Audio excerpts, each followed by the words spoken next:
Le voici le vrai ralliement, comme je vous le dis. C'est-à-dire des affairistes, quoi, affairistes intelligents qui se traversissent d'un républicain.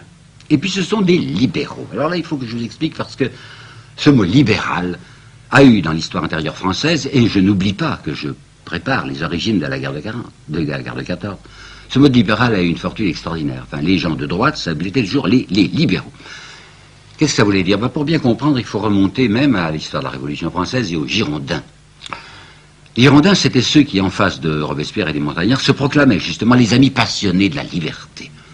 Mais pour eux, il y avait une liberté qui était capitale, qui était première, qui était fondamentale. C'est ce qu'ils appelaient eux-mêmes la liberté économique. Ce qui signifie ceci: l'État, la collectivité, n'a pas à intervenir, liberté entière, n'a pas à intervenir dans les affaires privées, surtout dans les affaires commerciales. Ça s'était vu surtout en 91, oui, lorsque le ministre girondin, Roland, s'était trouvé aux prises avec ce problème du maximum. Je prononce maximum comme il le prononçait à ce moment-là. De quoi s'agissait-il donc?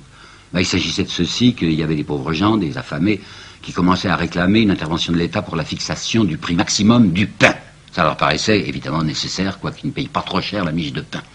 Alors à ce moment-là, le ministre de l'Intérieur, Roland Girondin, avait fait une déclaration capitale qu'il faut retenir parce qu'elle recouvre toute notre histoire du 19e et des débuts du 20e siècle français.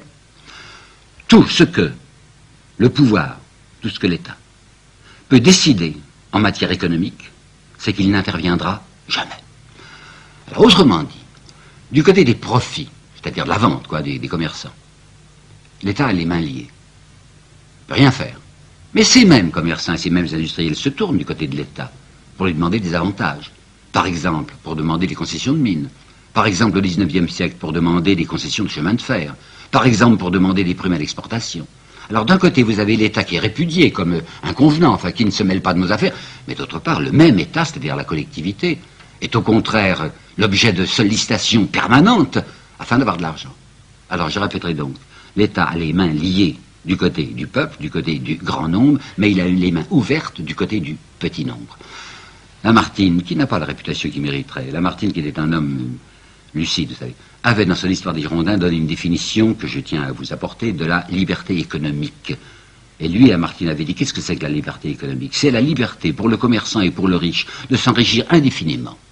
Et c'est la liberté pour le pauvre de mourir de faim s'il ne veut pas faire autrement.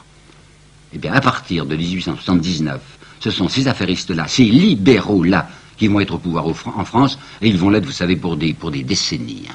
Ce sont des gens qui sont costumés en républicains et qui ne pensent en réalité qu'à la protection des grands intérêts. Leur république, c'est la république des riches, dirigée par les riches et au bénéfice des riches.